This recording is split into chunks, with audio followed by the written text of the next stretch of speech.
Well, heat has been building over the last several days, particularly underneath the area of high pressure. Compressed air heats up. That has been the case across the bulk of England and Wales over the last few days. But up here across the north, we have still remained on the northern periphery of the high cloud cover, breeze, and somewhat less warm air has been the dominant story through the course of the week. Thanks for clicking on to the Thursday edition of Vogan's European Outlook then. We have the high now shifting a little bit to the east of the British Isles. Area of low pressure approaching from the west. We've got southerly winds. We're now starting to pull in that warmer sourced air, and therefore we are going to continue to see the temperatures jack up. The 850 temperatures now in the 10 to 15 Celsius range. That is creating a capped atmosphere. Means that the depth of the atmosphere in terms of the heating is far shallower, and therefore the potential rise in temperature increases as you then start to see that capped layer of atmosphere with those 15 to even close to 20 Celsius temperatures at the 5,000 foot starts to drift up into the southern half of the UK.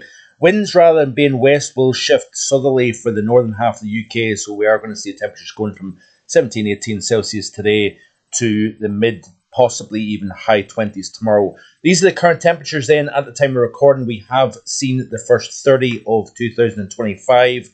We are seeing also some very warm temperatures across Ireland and Northern Ireland. Look at this here, 25 Celsius all the way up to the northwest coast up in Donegal. It looks as if we've got a couple of 26s down in Kerry Airport and Shannon Airport. Looks as if, Staverton private station is, I've not seen that actually before for some reason, 31 Celsius, and I would imagine there has been several locations that has touched the 31 Celsius mark today as well. There's London St James's Park, Bankslap, Central London, 31.1 Celsius. Over at Heathrow, 31, and we've also got a 31 at Northolt as well. So, yes, and we are going to continue to see these temperatures rise even further. Looking at the continent then, very warm across the south, a little bit less warm across the north of the continent here. But, yeah, it is. These temperatures are early for seeing these levels of temperature. I know some comments, some suggestions that this is nothing unusual. I'm afraid it is. We are seeing temperatures unusually warm for like an early stage in the year. Yep. So that is that. There is the pressure chart here showing that the centre of high pressure now over the North Sea. That will continue to slip ever so slightly eastwards, and what it will do is it's going to drag in that very warm air mass, and underneath the core of this warmth, temperatures at 850, perhaps 18 Celsius. It's a relatively dry air mass, so obviously the heating potential is greater in a drier, hot air mass as opposed to a humid air mass. But what's going to happen is it will actually feel probably equally, if not more uncomfortable, the further west you go. We've got more humid air the further west you go over. Even today, 17 Celsius here north of Inverness, but it feels warmer than that. It feels more muggy, and it's because of the level of moisture within the air mass itself. What's going to happen is we are going to increase that humidity level from the west over the next few days, and it will feel particularly oppressive in that heat and humidity combination. In terms of the UK Met model here, then you can see what the temperatures are looking like over the next few days here. So this would be through the course of today and then into the overnight period tonight. We are going to see temperatures holding up, especially in that muggier air mass in the west. If you notice here that we've got slightly less warm air in the east of the UK as opposed to the west, and that is primarily down to increased humidity levels within the air. A humid air mass doesn't cool the same as a dry air mass, and that is the reasons why we're holding on. Even at the 2 o'clock tomorrow morning, we're still holding on to 19 to 21 Celsius across parts of the West Midlands, Wales, south central portions of England as well. Then, of course, as the sun gets going, we're approaching the solstice. We are going to see those temperatures rise, particularly notable across the north of the UK, where temperatures have been still suppressed at at the very best 20 Celsius, 21 Celsius. We're going to see 27, 28, and make an approach of 30 in a couple of spots. Borders, Murray Coast, those are the prime spots, I think, for Scotland to hit that 31 Celsius mark or 30 Celsius mark tomorrow. And you can see here, probably top temperature similar to today. We are going to see some high-level clouds that may cap that level of warming a little across the bulk of England and Wales tomorrow. And then it looks as if Saturday is going to be the day. We may see a tropical night in between Friday and Saturday. And then obviously with that very warm start to the morning on Saturday, the temperatures are off to the races. 33, 34 Celsius is very possible. You can see here the UK Met model indicates 29 in the borders here, 25, 26, possibly a 27 towards Murray and Aberdeenshire here, even up towards Caithness and Sutherland as well, with that southerly winds crossing over the Grampians. The air compresses further and heats up as a result of that. And then the UK model does not suggest 30. It looks as if 28 maybe on Sunday, and then we're going to start to gradually see a decrease in the temperatures. So, this is off the GFS 850s. You can see that the warm air gets lifted north, then gets deflected eastwards as an area of low pressure then gains control.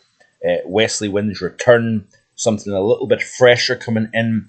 But through the course of next week, I think we're going to see low to the north, high to the south, warmer flirting with the south of England. We could still see some very warm temperatures right the way through next week.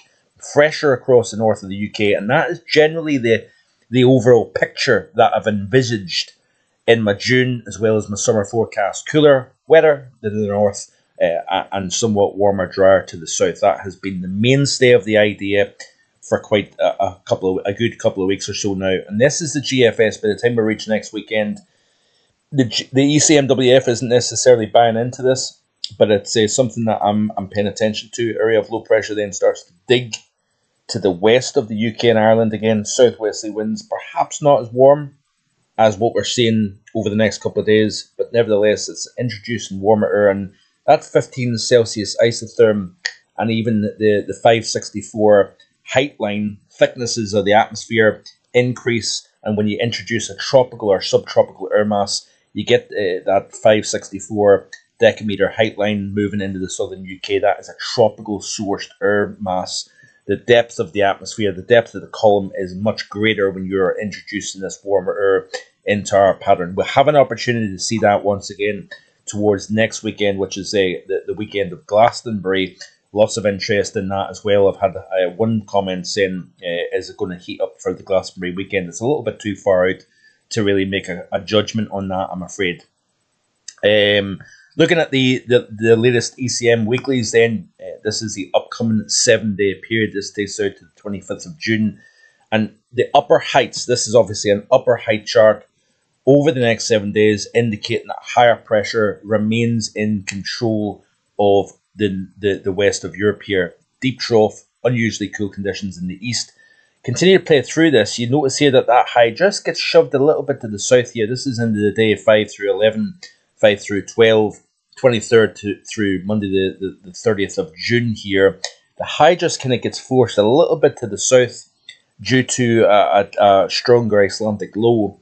But then you notice it kind of comes back north once again. And then it actually turns a little bit more towards the high, shifts more into the Atlantic here, which would represent something a little bit more northwesterly in terms of wind direction, and therefore less warm as a consequence of that. So that would be the first end of week 1, end of week 2 of July. So it's a very, very long way off.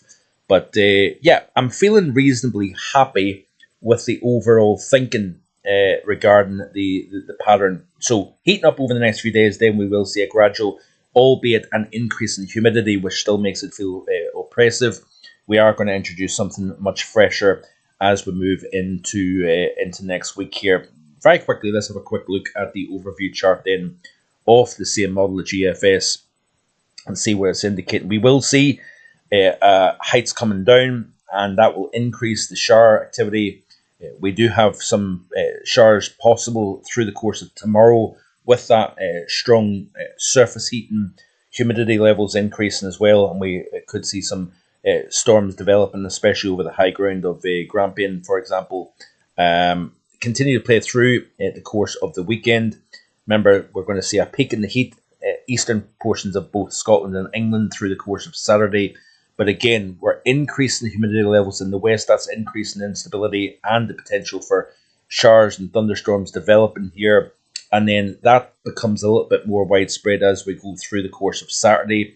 And then even into Sunday as well, we've got a low pressure returning to the UK and Ireland as we progress through Saturday into Sunday. Obviously, the timing, exactly where is going to see the downpours and showers remains very much open to question at the moment here. But you notice by the time we reach Sunday, it's quite a different looking pattern compared to what we've got now. Instead of having a strong high to the east, low to the west, southerly winds, hot conditions, we've more or less got a complete shift back to westerly winds, low pressure dominating the pattern, much more instability within the atmosphere, fresher westerly winds, and that is going to somewhat continue as we progress through the first half of next week. We'll see a feature running the southern flank of that trough, may enhance some shower activity and rain as we progress through the course of the middle portions of next week. And then it's eyes on next weekend, late next week. We've got the trough digging over the North Atlantic area of high pressure building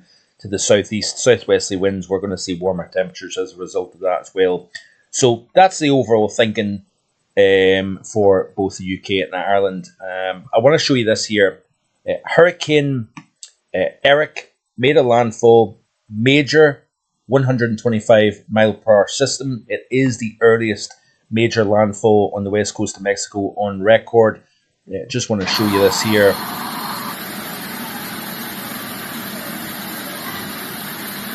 The system has degraded very quickly because of very high mountains to the east of the coastline itself. But this came in just south of Acapulco, and you can see the devastation that it has caused in terms of rain, big waves coming over.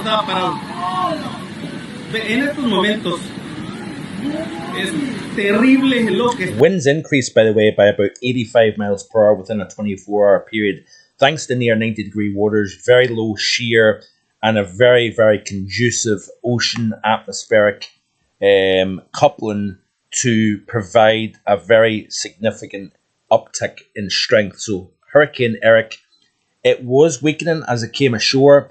It did actually strengthen to a 145 mile per hour category 4 with pressure down to 939 millibars. But thankfully, it did weaken. It was probably interacting with drier air off Mexico. The mountain terrain just off the coast as well has probably allowed this system to weaken, thankfully, as it came ashore. But upwards of 2 feet of rain is expected. This is a tweet here by Michael Lowry. Hurricane Erick did all terrible things, rapidly strengthening, some 80 mile per hour in just 24 hours, a rate almost unheard of for June, to a 145 mile per hour Cat 4. It struck Mexico's Pacific side as the earliest major landfall on record by over 2 months, which is quite interesting actually. But the official landfall was 125 miles per hour. This is off NHC. Erick made landfall in the municipality, I'm going to try and pronounce this properly, Santiago Pinatepa Nacional in extreme western Oaxaca, Mexico, at around 11:30 UTC this morning, with maximum sustained winds at around 110 knots or 125 miles per hour. This system is going to scrape the west coast, continuing to drive tropical storm, hurricane force winds on shore, battering waves, landslides. But the rainfall is going to become the major story here as that moisture meets the 5,000 foot level mountains to the east of the coastal strip. And we're going to see epic flooding as a consequence. A very moisture-rich, super moisture-rich tropical air mass with the mountains there to then further enhance that rainfall. It is a very nasty combination. So, yes, our thoughts and our prayers are with the folks of this region of Mexico to the south of Acapulco. Anyway, that's it for today. Thanks for watching. Hope you're enjoying what you're seeing here on the channel. 7 days a week.